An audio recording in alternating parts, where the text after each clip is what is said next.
অনিশ্চয়তা গ্রাস করেছে ভারতের ব্যবসায়িক সব খাতকে, কারণ শুল্ক আরোপে ভারতকেও ছাড় দেননি মার্কিন প্রেসিডেন্ট ডোনাল্ড ট্রাম্প। আরোপ করেছেন 26% শুল্ক। যদিও 3 মাসের জন্য চীন ছাড়া সব দেশের ওপর শুল্ক স্থগিত করেছে যুক্তরাষ্ট্র।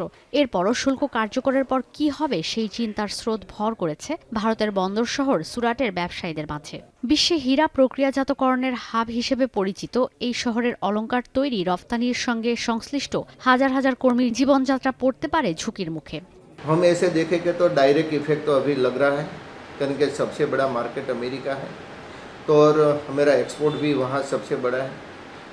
अभी लोगों का कंजप्शन वहाँ कम होगा तो इसकी direct impact James and jewellery sector पे ही पड़ेगी।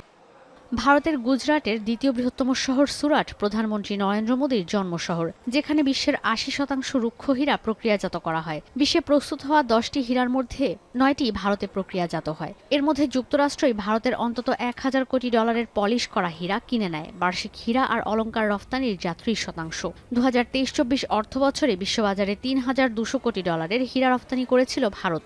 26% পারস্পরিক শুল্ক আরোপে যুক্তরাষ্ট্রের সেই বাজার ধরে রাখা ভারতের ব্যবসায়ীদের জন্য কঠিন হবে। 7-8 लाख रत्न कलाकार और ऑफिस में जुड़े हुए लोगों में उसकी रोजगारी के लिए कोई इफेक्ट नहीं दिखेगी। बाकी पॉलिश डायमंड जो एक्सपोर्ट होता है उसमें से थोड़ा महंगा होने के वजह से थोड़ी सी डिमांड में।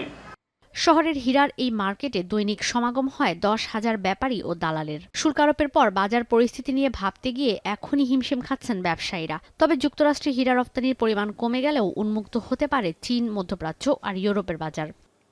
It is possible some of the manufacturers will reduce their manufacturing activity. आज मार्केट में कुछ काम ही कोई नहीं कर रहा है, सब 35% गिरावट आ गई है डायमंड में, मंदी का माहौल हो गया है। এমন অবস্থায় 2023 সালে প্রধানমন্ত্রী নরেন্দ্র মোদীর উদ্বোধন করা সুরাট ডায়মন্ড বোর্স ট্রেড সেন্টারের ভবিষ্যৎ নিয়েও তৈরি হয়েছে অনিশ্চয়তা। বিশাল এই ভবন তৈরি করা হয়েছিল হীরা বাণিজ্য সম্প্রসারণের পাশাপাশি হাজারো মানুষের কর্মসংস্থানের ব্যবস্থা করে দিতে। 66 লাখ স্কয়ার ফিট এলাকায় নির্মিত এই বাণিজ্যিক ভবন বিশ্বের বৃহত্তম অফিস ভবনগুলোর একটি, যা যুক্তরাষ্ট্রের প্রতিরক্ষা দফতর পেন্টাগনের চেয়েও বড়। সুরাটের হীরার ব্যবসার ভবিষ্যতের ওপর নির্ভর করছে এই ভবনের ভেতরের কর্মচাঞ্চল্য। ইশিতা ব্রহ্ম, এখন বিশ্ব। লিলি হালাল বিউটি সোপ, বিএসটিআই কর্তৃক সনদপ্রাপ্ত দেশের প্রথম হালাল বিউটি সোপ। দীপ্তিময় উজ্জ্বল ত্বকের জন্য।